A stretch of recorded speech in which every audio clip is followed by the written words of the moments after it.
वाराणसी के बाहरी इलाके में एक छोटा सा घर था। उसके ठीक बगल में एक नहर बह रही है।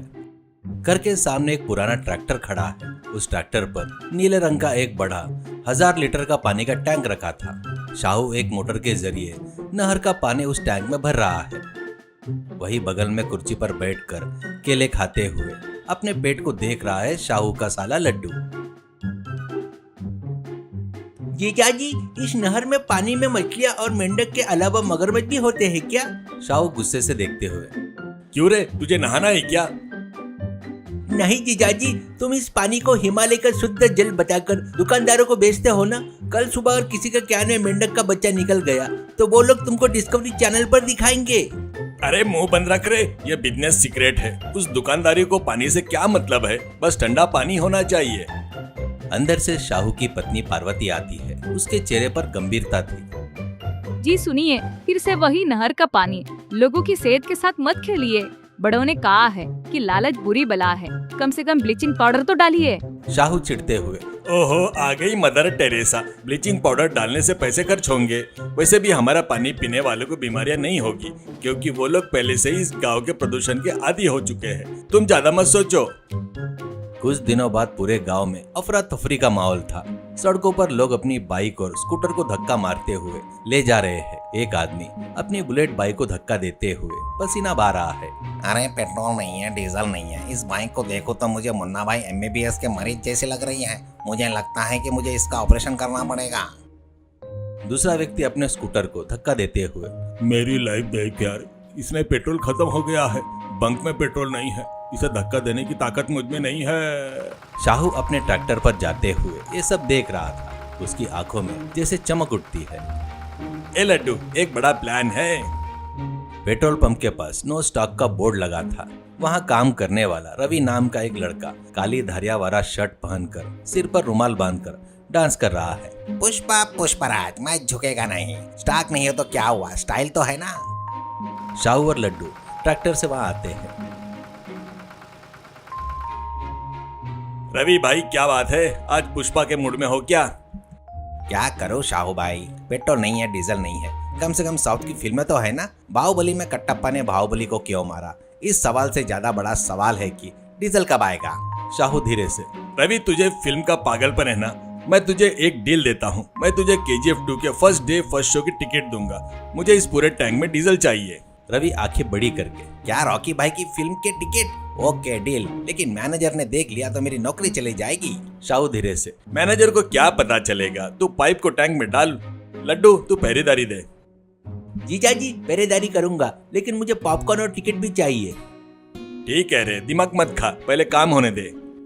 रवि ने धीरे से डीजल का पाइप शाहू के वाटर टैंक में डाल दिया। टैंक में 1000 लीटर डीजल भर गया। शाहू का घर में टैंक रखा है और उससे एक छोटा सा पंप कनेक्शन किया गया है। घर के सामने लोग कैन पकड़कर कतार में खड़े थे। शाहू माइक में। आइए आइए, शाहू डीजल पॉइंट, 1 लीटर सिर्फ 300 रुपए में। जल्दी कीजिए, स्टॉक सीमित है। एक व्यक्ति 5 लीटर का कैन लेकर आता है। अरे शाहू भाई, 300 रुपए बहुत ज्यादा है ना। 150 में दोगे क्या? अरे ये डीजल है रे, पानी नहीं है। 300 फिक्स है, वरना चले जाओ। लड्डू लोगों की तरफ देखते हुए। हाँ, जिसके पास पैसे नहीं है वो बाइक बेचकर पैदल चले जाए। यह डिजिटल युग है, यहाँ सिर्फ डीजल की ही वैल्यू है। शाहू घर के अंदर जाकर डीजल लाकर दे रहा था और पैसे ले रहा था। पार्वती अंदर से आई और उसने सब देख लिया। पार्वती गुस्से में। अरे सुनिए, ये बहुत खतरनाक है। घर में इतनी बड़ी मात्रा में डीजल रखना अपराध है और एक विस्फोटक पदार्थ है। बगल वाली गली में बच्चे भी है। कुछ नहीं होगा पार्वती, घर के ठीक बगल में नहर है, इसलिए ठंडा रहता है। यह फटेगा नहीं, बस गंध आएगी, उतना ही ना। तुम अंदर जाओ। आपका ये लालच एक दिन इस घर को रात बना देगा। दीदी चिंता मत करो, अगर जीजाजी जेल चले गए तो मैं तुम्हारा ख्याल रखूंगा। मुझे दिन में बस 10 केले दे देना। थोड़ी देर बाद पुलिस जीप शाहू के घर के सामने आकर रुकी। गंजे सिर वाले इंस्पेक्टर खन्ना उतरे। वो अपनी टोपी पकड़कर अपने गंजे सिर को पोंछ रहे थे। शाहू, क्या चल रहा है? बिना लाइसेंस के डीजल बेच रहे हो क्या? शाहू मुस्कुराते हुए इंस्पेक्टर के हाथ में एक लिफाफा रखते हुए। इंस्पेक्टर सर कुछ नहीं, यह सिर्फ एक फ्रेंडली सर्विस है। लोगों की तकलीफ देखी नहीं गई इसलिए ऐसा कर रहा हूँ। यह आपके लिए एक छोटा सा गिफ्ट है। इंस्पेक्टर खन्ना लिफाफे के अंदर देखकर मुस्कुराते हुए, हाँ ठीक है, जनता की सेवा करना बहुत अच्छी बात है, लेकिन सावधान रहना। टोपी पहनना जितना जरूरी है सुरक्षा भी उतना जरूरी है। लड्डू धीरे से, सर आपकी टोपी हटा दे तो आपका गंजा सिर ट्रैफिक सिग्नल की तरह चमकता है ना।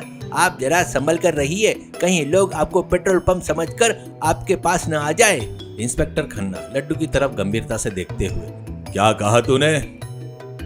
साहू लड्डू को गुस्से से देखते हुए, अरे कुछ नहीं सर, वो कोई फिल्म का डायलॉग बोल रहा था। इंस्पेक्टर खन्ना चले जाते हैं। उसी दिन शाम को शाहू के घर के बगल वाली गली में एक बारात निकली थी।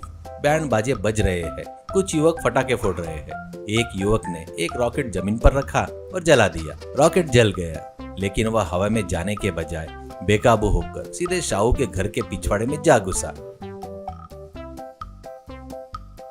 शाहू और लड्डू घर के बाहर खड़े होकर पैसे गिन रहे हैं। लड्डू देखा ना, आज 50,000 रुपए आए। हाँ जीजाजी, मेरे केले का हिसाब भी निपटा दो। तभी धमाके की एक बहुत तेज आवाज आई। रॉकेट सीधा डीजल टैंक पर जा गिरा।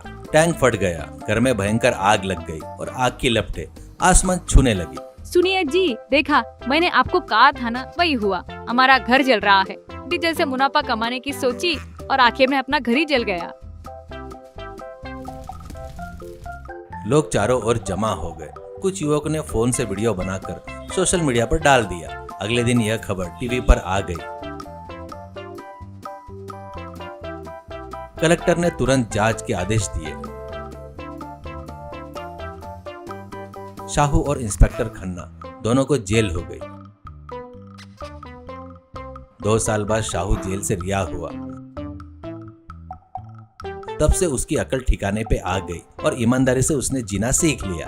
सीख, लालच हमेशा नुकसान ही लाता है, ईमानदारी से जीना ही खुशी का मार्ग है।